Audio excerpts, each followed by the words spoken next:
kita terus memandang kasih Tuhan. Kasih Pak. Kenapa lagunya Pak? Cocok Pak.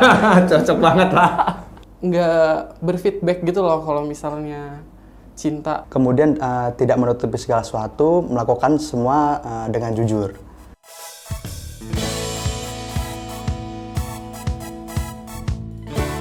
Halo, aku Vian. Aku seorang mahasiswa semester 4 di Universitas Esa Unggul. Di NCCI aku melayani sebagai multimedia. Hai guys, perkenalkan nama saya Isra Gunawan. Saya bekerja di perusahaan Jepang sebagai PPIC dan juga saya melayani di gereja dan komunitas sebagai worship leader dan juga musisi. Hai semua, perkenalkan nama saya Chandra. Saya bekerja di salah satu perusahaan dan saya bekerja di salah satu divisi bagian Human Resource. Dan untuk saat ini saya membantu pelayanan di bidang musisi. Hai guys, nama saya Larit Kuai. Saya bekerja sebagai guru musik dan saya pelayanannya di bidang musik, khususnya ya di yang mencet-mencet tuh piano. Silakan Pak.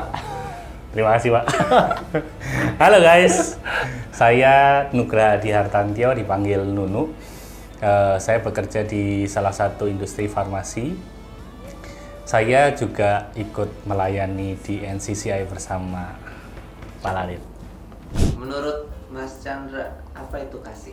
Oke, kalau menurut saya kasih itu adalah sabar, melakukan segala sesuatu, kemudian tidak menutupi segala sesuatu, melakukan semua dengan jujur. Kayak ada lagu sih, kasih. Menurut aku kasih itu kasih terhadap diri sendiri dan juga memberi care terhadap orang lain. Karakter Tuhan yang wujud nyata sehari-hari. Itu menurut saya, tapi nggak tahu nih menurut Pak Nur. Bagaimana Pak? Silakan Pak. Apa ya Pak? Kasih adalah Allah. Karena melalui kasih, kita dapat mencerminkan pribadi kita, perilaku kita sebagai anak-anak Allah. Representasi apa yang sudah Tuhan lakukan, representasi yang Tuhan sudah berikan kepada kita semua. Ya, yang paling luar biasa, paling nyata adalah pengorbanannya di kayu salib.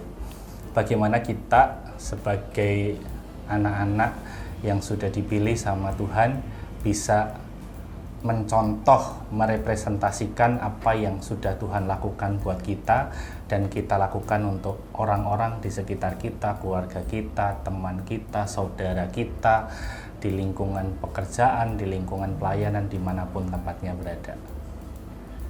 Love is God. Panjang luar God biasa, is Pak. love. Kasih sama cinta itu sama atau beda? Menurut aku beda. Kalau kasih kan ya tergantung aku gitu. Misalnya kan nggak terbatas deh kalau kasih itu kayak aku bisa melakukan ke siapa aja. Mungkin aku nggak kenal sama orang itu tapi bisa aja aku kayak melakukan kasih gitu. Misalnya kayak lagi perlu bantuan. Tapi kalau misalnya cinta itu kan hanya gimana ya? Misalnya aku cinta nih sama seseorang, kan belum tentu. Misalnya aku bilang cinta, dia juga cinta sama aku, kayak nggak berfeedback gitu loh kalau misalnya cinta. Terus kalau cinta kan juga bisa jadi benci. Menurut saya, cinta dan kasih itu merupakan sesuatu hal yang berbeda. Karena cinta merupakan sesuatu yang timbul berdasarkan hawa nafsu atau keinginan kita sendiri. Namun kalau kasih itu merupakan segala sesuatu yang kita lakukan dengan seikhlas mungkin dan tidak mengharapkan sesuatu apapun atau imbalan apapun. Kasih dan cinta. Kasih itu dalam pengertian yang luas. Jadi kita bisa mengasihi sesama yang belum pernah kita kenal. Tapi kalau cinta, kita nggak bisa mencintai orang yang belum pernah kita kenal. Kalau kasih itu tidak terbatas, tidak ada syarat. Tapi kalau cinta itu biasanya bersyarat. Nah, ya saya kembali lagi bahwa sesuai dengan tema unlimited love, berarti artinya bahwa kasih itu tidak terbatas. Itu. Saya nggak tahu kalau bahasa Inggris kayaknya love itu bisa dibilang kasih dan bisa dibilang cinta. Ya, jadi kalau menurut saya ada yang bilang bahwa kasih itu antara laki-laki perempuan, cinta itu laki-laki perempuan, kasih itu bisa lebih luas lagi dan sebagainya. Pada prinsipnya Bagi saya cinta dan kasih sama. Ya, kita terus belajar mengasihi, kita terus belajar memberikan cinta. Kenapa? Karena kita terlebih dahulu sudah dicintai, kita sudah terlebih dahulu dikasihi dengan segala keterbatasan, dengan segala ketidakmampuan kita. Tuhan tetap mengasihi kita, Tuhan tetap mencintai kita. Amin. Haleluya. Memang kalau senior yang berbicara itu Lah. beda sama junior. Tindakan kasih yang berkesan, sangat-sangat berkesan menurut aku, kayak bisa merawat mama dari didiagnosa penyakit kanker payudara sampai detik ini bisa pulih dengan sehat, bisa melakukan aktivitas seperti semula. Ya itu menurut aku yang aku bisa melakukan kasih. Kayak dari awal nih bisa kemoterapi, terapi, kayak ya meluangkan banyak waktu dan tenaga, harus mondar-mandir ke rumah sakit dan lain-lainnya. But it's okay for you, Mom. Selama mungkin kalau sekarang udah hampir 1 tahun lah. Ketika ada salah satu anggota teman rekan kerja saya yang kebetulan dia kena PHK di salah satu perusahaan, kemudian saya membantu teman saya untuk mereferensikan masuk ke dalam salah satu perusahaan.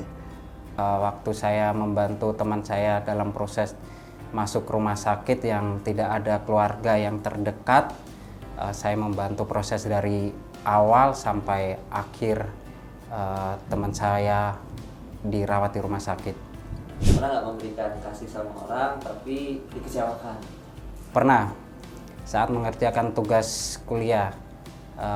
Waktu itu yang seharusnya pekerjaan buat kelompok, saya kerjakan sendiri, dan waktu presentasi kurang maksimal, akhirnya teman-teman merasa kurang puas dengan hasilnya. Akhirnya mereka juga kecewa dan saya juga kecewa karena waktu itu memang saya sendiri yang mengerjakan. Cukup tahu aja dan tetap berbuat baik. Saya pernah menolong seseorang dalam sesuatu hal, namun ketika saya sudah melakukan hal tersebut, orang tersebut malah membicarakan saya tidak benar di belakang saya. Tindakan saya yang lakukan yaitu tidak menggubris orang tersebut, kemudian melupakan atau tidak mengingat-ingat orang tersebut lagi.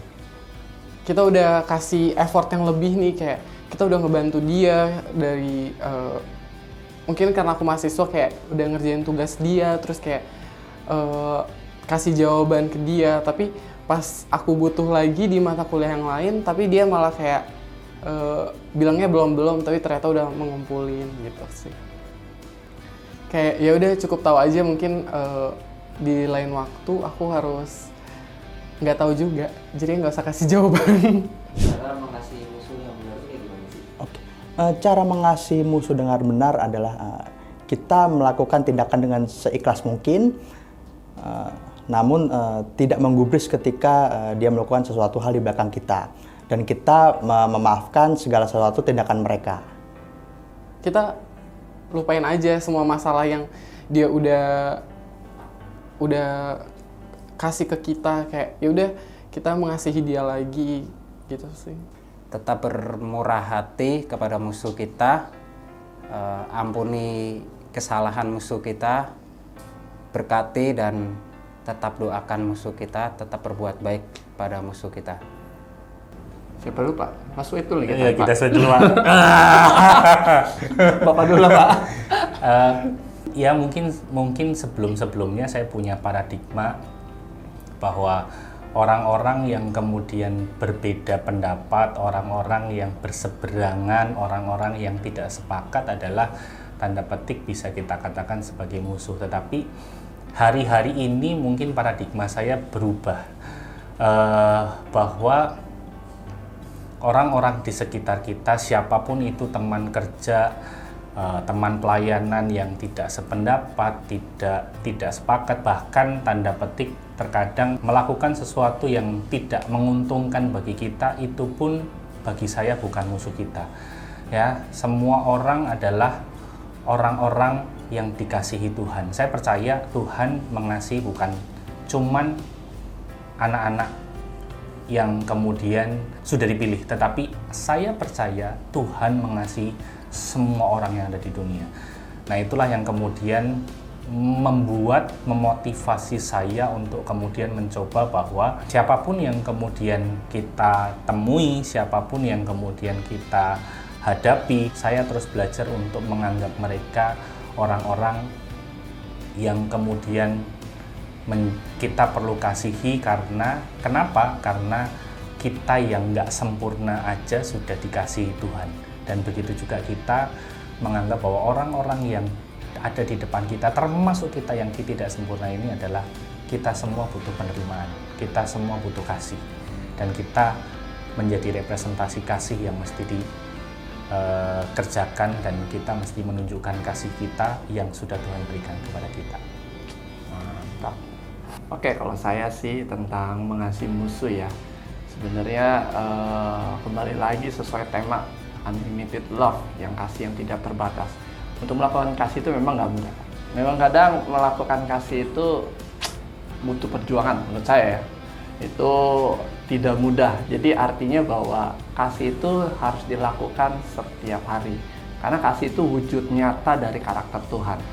Yang seperti kita tahu bahwa itulah Tuhan kasih, namanya kasih karunia. Kita ini tidak mampu. Kadang seperti kita mengasihi orang yang disakiti itu tidak mudah.